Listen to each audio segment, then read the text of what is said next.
vamos a comenzar con estas clases de ecografía ocular. En principio nos vamos a referir a algunos conceptos básicos de la ecografía ocular y de la ecografía general. La ecografía es un examen complementario, eso hay que tenerlo como primera premisa, es decir, nada es absolutamente definitivo, es un examen más. Es sumamente útil cuando existen medios no transparentes como cataratas, sistema, hemovitrio, etc. Es muy dinámico. Esto viene al caso de que nosotros estamos acostumbrados a diagnosticar por una foto, pero en realidad la foto es el resultado de un instante, como vamos a ver. Eso lo hace muy examinador dependiente, porque lo que en realidad tenemos que prestar atención es lo que informa el ecografista. Por supuesto, como todo examen complementario, tiene sus indicaciones, tiene sus limitaciones. Las indicaciones en ecografía del globo ocular son fundamentalmente las opacidades de medio. Es decir, cuando no se puede visualizar el polo posterior, cuando no se puede visualizar la cavidad vítrea, cuando no se puede visualizar detrás de una córnea, allí es donde la ecografía gana, porque el ultrasonido atraviesa los tejidos. Entonces las indicaciones son córnea opaca, edema, catarata, opacidades vítreas, retinopatías, por ejemplo, las membranas que se ven dentro del ojo, eso lo diagnostica la ecografía, si son desprendimiento de retina, si son membranas proliferantes, o si hay desprendimientos serosos, hemorrágicos, tumorales. El otro campo es el de los tumores, como el de los tumores intraoculares más comunes, los melanomas, los tumores metastásicos, los angiomas coroides, los pseudotumores y los retinoblastomas. Y también para algunos traumatismos en donde podamos hacer la ecografía, ya que cuando hay un trauma ocular hay que estar con cuidado porque puede haber podemos comprimir el ojo y generar complicaciones. En cuanto a las medidas biométricas, que es la ecometría, esto era sumamente importante hace un tiempo cuando no existía la interferometría. Hoy es secundario, pero también puede ser utilizado. Las indicaciones de la ecografía de órbita son todos aquellos casos con exoftalmía. Cuando hay exoftalmía, el ojo se desplaza hacia adelante y nosotros podemos ver a través del ecógrafo toda la cavidad orbitaria y diagnosticar los tumores orbitarios, el angioma cavernoso, que es el que está acá arriba, los linfomas, los mucoceles, los meningiomas, las carcinomatosis orbitarias, y también podemos diagnosticar cuando hay una proptosis, una orbitopatía endocrina con agrandamiento de los músculos, como se ve acá típicamente de la orbitopatía endocrina. El pseudotumor es otro diagnóstico importante del ecógrafo, y las miositis. En cuanto a los traumatismos orbitarios, también presencia de metal, restos de cuerpos extraños metálicos en la órbita, eso la ecografía lo puede distinguir. Y en cuanto a las medidas biométricas, también acá, si bien en un momento era muy importante porque se medían biométricamente con ecografía los músculos, el grosor de los músculos extraoculares, luego pasó a ser mucho más exacto con otros elementos de diagnóstico como la tomografía y eso quedó en un segundo tiempo. La historia de la ecografía se remonta al siglo XVIII, en donde el naturalista Spallanzani hace experimentos con murciélagos y él se da cuenta que hay algo que los murciélagos veían con sus oídos y sus colegas se hacían chanzas con él porque decía que tenía el problema de los murciélagos.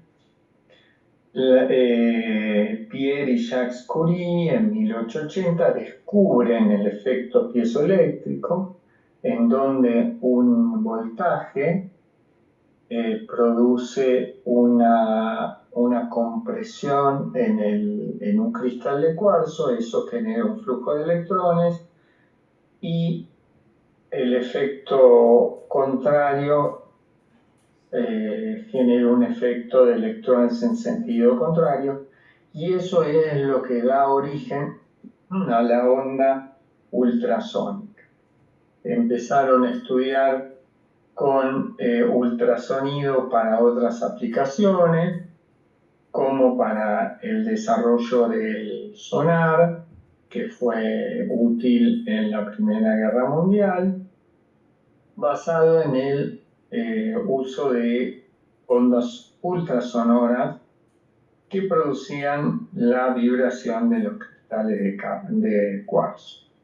En cuanto a la oftalmología, en 1956 empiezan a estudiar Moon y Hughes la patología intraocular, es decir, los tumores, los melanomas, los retinoblastomas.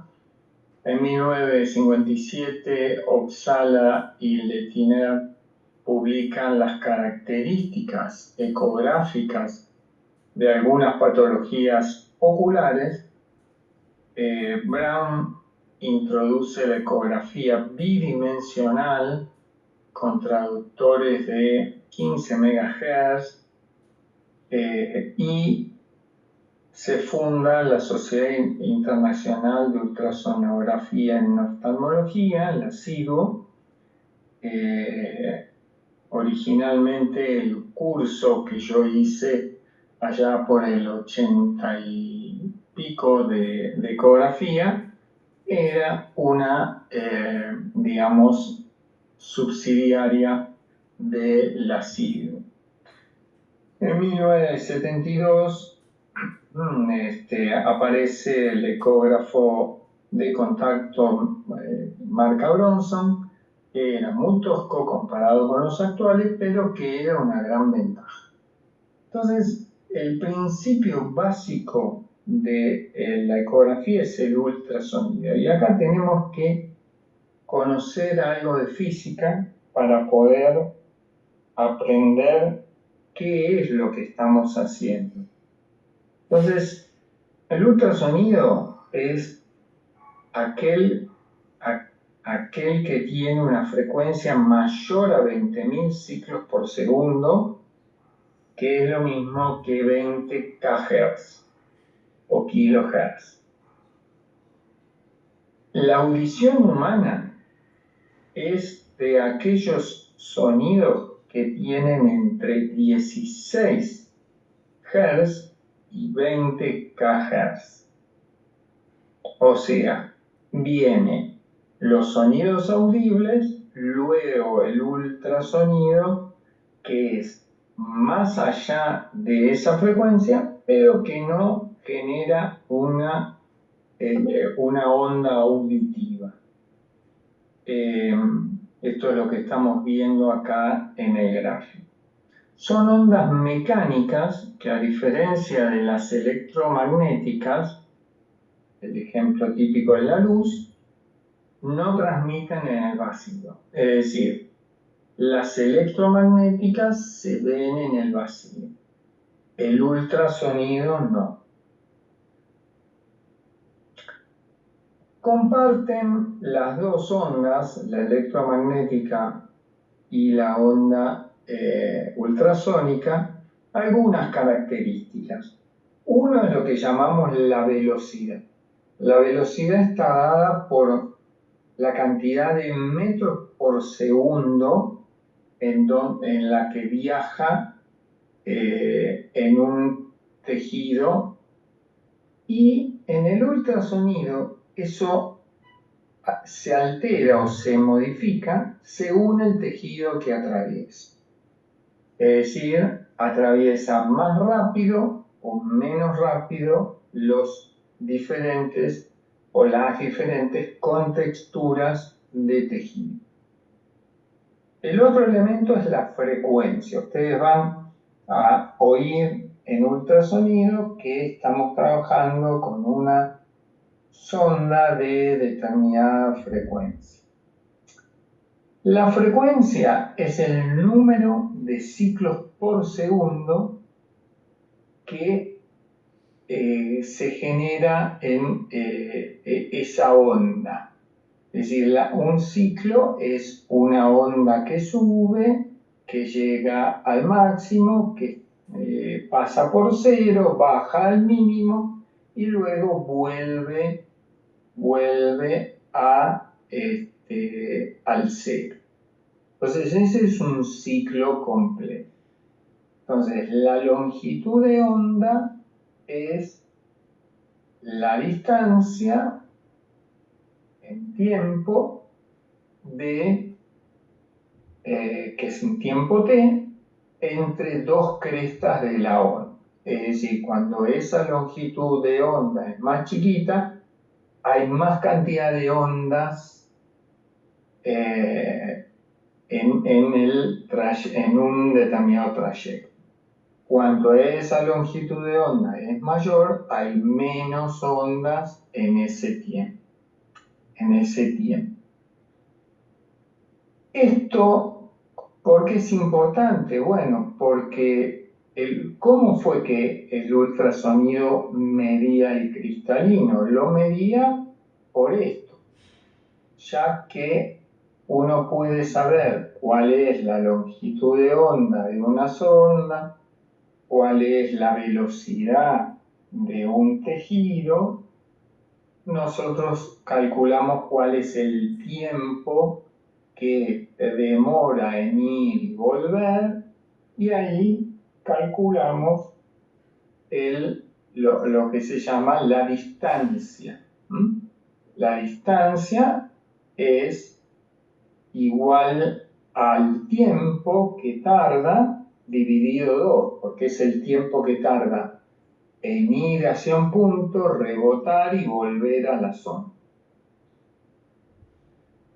Los primeros ecómetros inferían que los tejidos tenían que los ojos y por ende el tejido ocular tenía una única velocidad fija y se seteaban en 1550 metros por segundo en los fáquicos, y en los afáquicos un poquito menos, en 1532. Los más nuevos seleccionan parcialmente cada segmento.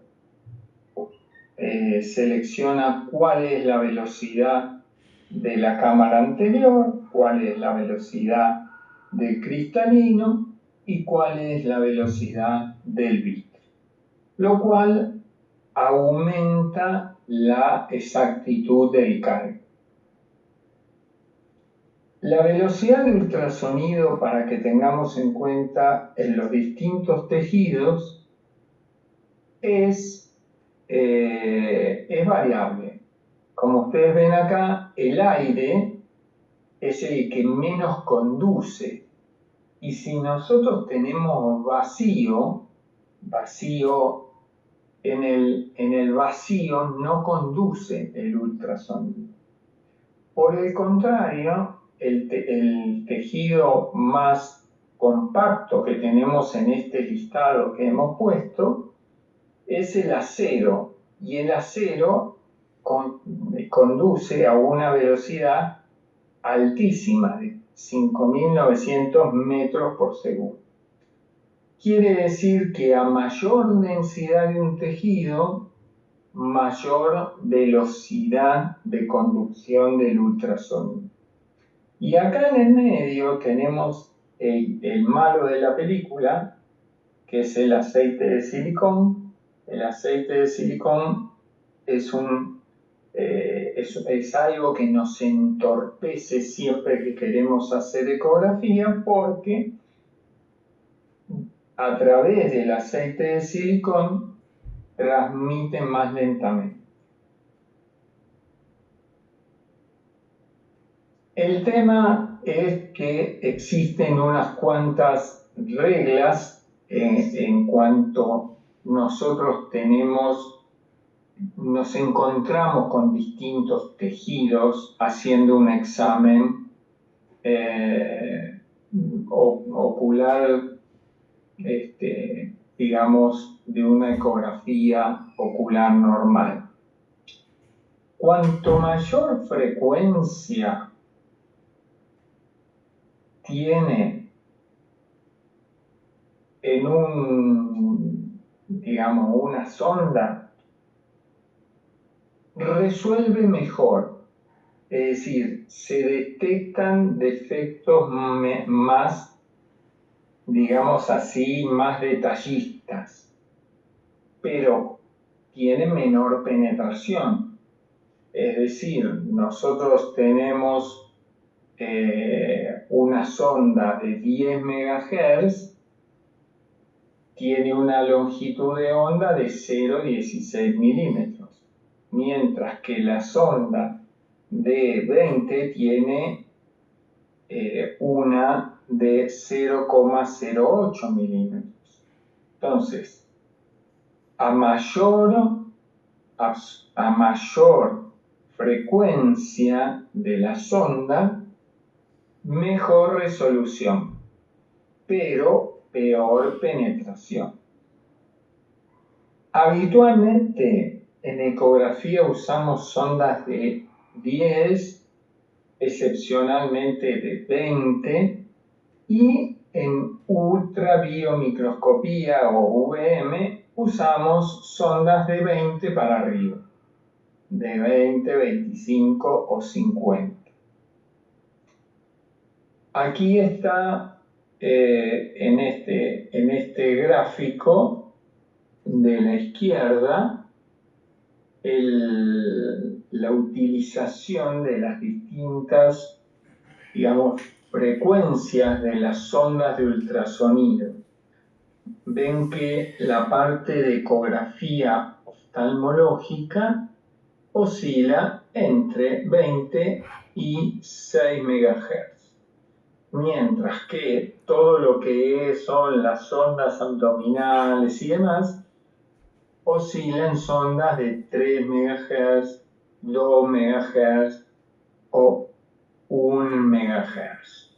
Entonces, cuanto más queremos penetrar en los tejidos, más distancia desde la pared abdominal, usamos sondas de menor frecuencia, y cuando necesitamos ver detalles más chiquititos, usamos sonda de mayor frecuencia. Y acá a la derecha vemos un VM con una sonda que tiene 35 MHz. Eso lo han visto en la clase de VM. Entonces, ¿cuál es el efecto del ultrasonido en los tejidos? Bueno, son parecidos a lo de las leyes de la luz.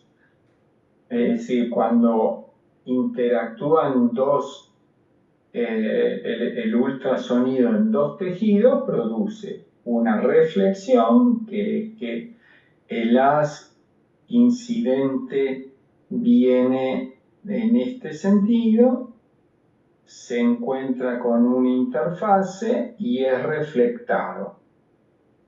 Esa es la primera, que es la reflexión. Después está la refracción, que es que cuando el haz incide en el tejido, se produce un pasaje a través de él. Y ese pasaje se hace cambiando el eje de incidencia como vemos acá. ¿Qué otro fenómeno se produce cuando un ultrasonido se interactúa con un tejido? Que se atenúa. Se atenúa quiere decir que baja la intensidad. ¿Y cuál otro fenómeno se produce? La dispersión, es decir, que hay parte de ultrasonido que queda acá y parte que refleja. Eso es en la teoría. Entonces acá volvemos a ver un haz de ultrasonido actúa, es esta flecha gruesa, algo refleja, algo pasa y además algo se pierde en este tejido. Eso es lo que nos pasa cada vez que nos encontramos con un tejido y tenemos una interacción entre tejidos. Hay una idea que es el de la impedancia y la interfase. Es decir, lo que nosotros para ver detalles acá adentro tenemos que tener una interfase.